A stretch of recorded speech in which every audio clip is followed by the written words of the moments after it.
Budget 2024 پاکستانیوں کے لیے، خاص طور پہ پاکستان کے مارکیٹس کے لیے، کاروبار کے لیے ایک خوشگوار حیرت کا باعث ہوا ہے اور یقینی طور پہ ایک اچھی ابتدا ہوئی ہے کم از کم اس حکومت کے لحاظ سے اور وزیر خزانہ جناب محمد اورنگزیب کے حوالے سے۔ مجموعی طور پہ جو خطرات تھے، جو واہمات تھے اور جو بہت ہی خدشات تھے کہ شاید آنے والا بجٹ ٹیکس دینے والوں پر مزید بوجھ ڈھائے گا اور بہت یقینی طور پہ ایک تکلیف دہ صورتحال پیدا ہوگی، یہ تمام خدشات بہرحال کسی حد تک زائل ہوئے ہیں۔ اور آج کا بجٹ 2024 بجٹ، اس کے تمام معاملات پر، کلیدی معاملات پہ، جس پہ ہماری شروع میں بات ہوئی پاکستان کے وزیر خزانہ اور ریونیو جناب محمد اورنگزیب کے ساتھ، اور پھر اس کے ہم نے ایک انڈیپینڈنٹ انالیسس کیا۔ سابق وزیر خزانہ اور سابق کارپوریٹ لیڈر ہمارے ساتھ اسد عمر صاحب تھے۔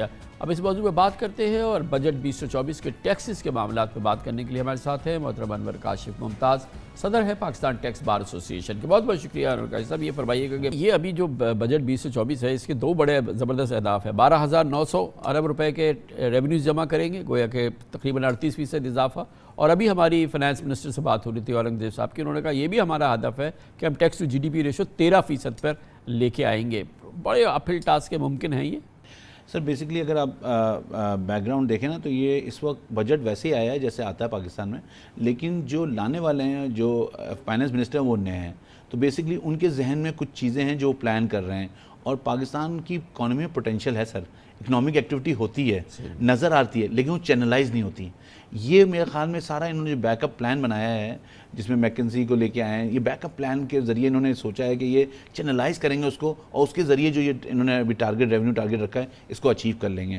کیونکہ اس وقت جو صورتحال ہے، یہ فائنانس بل ہے، ابھی آئی ایم ایف سے بات چل رہی ہے، بہت ساری چیزیں اس میں بھی چیزیں آگے پیچھے ہوں گی، کیونکہ آئی ایم ایف بہت ساری چیزوں میں ابھی بھی ایگری نہیں ہے۔ ایک عام تاثر ہے جو ماہرین سے ہماری بات کر رہے ہیں کہ بہرحال یہ جو ہے یہ انفلیشنری پریشر بڑھائے گا، مہنگائی بڑھائے گا یہ بجٹ، اور اس حوالے سے آپ کیا ایگری کرتے ہیں کہ جو بجٹ کے مندرجات ہیں وہ دراصل ملک میں مہنگائی میں اضافے کا باعث ہوں گے، اور اگر آپ کہتے ہیں ہاں تو اس کی کیا وجوہات ہیں؟ دیکھیں اس میں کوئی شک نہیں ہے کہ مہنگائی بڑھائے گا۔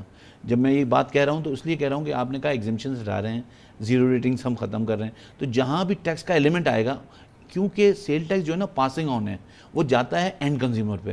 اینڈ کنزیومر کیا ہے؟ میں اور آپ ہیں۔ ہم کوئی چیز بھی خریدیں گے، اس کا امپیکٹ جہاں پہ کچھ سبسڈی دی ہوئی تھی، اس سبسڈی کو پل بیک کریں گے، تو وہ آدمی جو پہلے ہی بوجھ تلے دبا ہوا تھا، جس کی سیلری اور آمدن اتنی کم تھی، اس کو جو ہے سیل ٹیکس میں مد میں 18% کا اضافہ ہو جائے گا، جہاں پہ کہیں کوئی ریلیف تھا، کوئی زیرو ریٹنگ تھی، کوئی سبسڈی تھی، کوئی ایگزمپشن تھا۔ تو اب ایک تو یہ عمل ہو جائے گا۔ دوسری چیز یہ کہ یہ فرمائیے گا کہ اوورآل جو ہمارا جو ٹیکسیشن کا ماحول ہے، خاص طور پہ جو ہمارے تنخواہ پیشہ لوگ ہیں، سیلریڈ کلاس کے اندر جو ہے، ان کا ہائیسٹ جو سلیب ہے اور جو لوئسٹ ہے وہ تو حکومت نے ٹچ نہیں کیا ہے۔ ایک لحاظ سے ان کو بہت زیادہ ڈسٹرب نہیں کیا ہے یا کیا ہے؟ سر ان کو ٹچ نہیں کیا بالکل بھی، لیکن ایشو یہ ہے کہ وہ، میں ان کو یہ کہتا ہوں کہ وہ جہاد کر رہے ہیں۔ اگر وہ ویل مینس کے اندر اپنے رہتے ہوئے اور اپنا زندگی گزارا کر رہے ہیں، پاکستان میں جس لیول پہ لوگوں کے مہنگائی بڑھی ہے، اس لحاظ سے سیلری نہیں بڑھی۔ اچھا آپ نے سیلری گورنمنٹ لوگوں کی امپلائز بڑھا دی، لیکن کارپوریٹ سیکٹر ہے، پرائیویٹ سیکٹر ہے، وہاں بھی بہت سگنیفیکنٹ لوگ ہیں جن کے بارے میں آپ نے کوئی نہ بات کی ہے، نہ کوئی ان کو ریلیف دیا ہے، تو وہ بھی ان کے پاس جو بوجھ ہے ان پہ اور بڑھ جائے گا، اور ان کے لیے جو ہے دسترس سے دور ہو جائے گا چیزیں خریدنا ان کی۔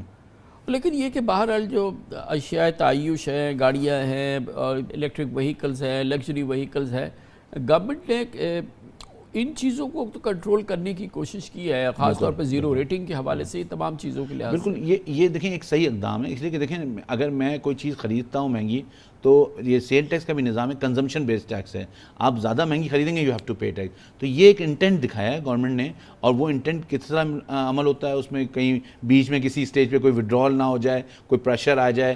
سر کاشف بھائی، امپورٹنٹ بات یہ سب سے بڑی ہر چیز کی جو پلر ہے وہ ہے ہمارا ایف بی آر کا نظام۔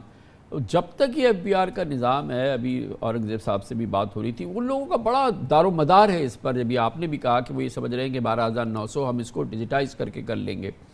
وہاں پر جو اگر واقعی بہتری آ جاتی ہے تو یہ تو پھر ایک گیم چینجر ہوگا نا، اگر ہو جائے، مگر وہ تو منہ کو لگا ہوا ہے، یہ تو روزانہ کا کروڑوں اربوں روپے کا سرمایہ جو ہے، تو یہ اس کو منہ سے چھڑانا اور پھر اس کو ڈیجیٹائز کرنا اور ہیومن انٹریکشن ختم کرنا، تو اب پھر ٹاسک ہوگا، لیکن اگر ہو گیا تو پھر سر دیکھیں اگر یہ چیز کھل گئی اور یہ چیز ہو گئی تو پاکستان کا پھر ٹرننگ بیک نہیں ہے. آپ کی اکانومی میں اتنا پوٹینشیل ہے کہ آپ کو اس کا اندازہ ہی نہیں ہے کہ کتنا پوٹینشیل ہے. بیکاز ہم اگر آپ کو دیکھیں کوئی میپنگ کریں تو اکنامک ایکٹیویٹی کتنی مہنگائی کے باوجود بھی کتنی برے حالات کی وجہ سے چل رہی تھی. اب جو بات ہے نا ایف بی آر ایک ادارہ ہے، بالکل ادارہ ہے گورنمنٹ کا، اس میں خرابیاں ہیں، بہت ساری خرابیاں. ایشو یہ ہے کہ اس کو نہ امپلیمنٹ کرنے کے لیے اور دوسرے لوگوں کے سٹیکس بہت ہیں. وہ جو سٹیکس ہیں نا وہ اگر پل بیک کر لیں گے آپ تو ایف بی آر تو دیکھیں اگر تھوڑے دن ریزسٹ کرے گا لیکن اس کے بعد اس کو ماننا پڑے گا. بیکاز وہ تو گورنمنٹ کے امپلائیز ہیں، ان کو تو ماننا پڑے گا. لیکن ایک ایسا سیگمنٹ ہماری سوسائٹی میں، آپ نے کہا کہ خالی ایف بی آر کیا ہی انٹرسٹ نہیں ہے، وہ تو ٹیکر ہے مگر گیورز بھی ہے نا. گیو اینڈ ٹیک سے کام چل رہا ہے. اور ہمارے یہاں لوگ اب دیکھیں ہم پہلے ہی ڈیجیٹلائزیشن لیٹ ہیں اور ہمارے یہاں اب ایک نیا ٹینڈنسی آ گئی ڈیلے کرو.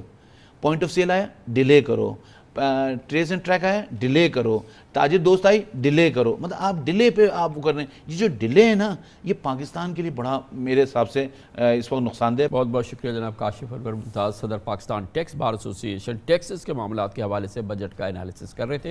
اس کے ساتھ ہی ہمارے آج کے پروگرام کا اختتام ہوتا ہے. کل آپ سے پھر ملاقات ہوگی انشاءاللہ. کل تک کے لیے کامران خان کو اجازت. اللہ حافظ و ناصر.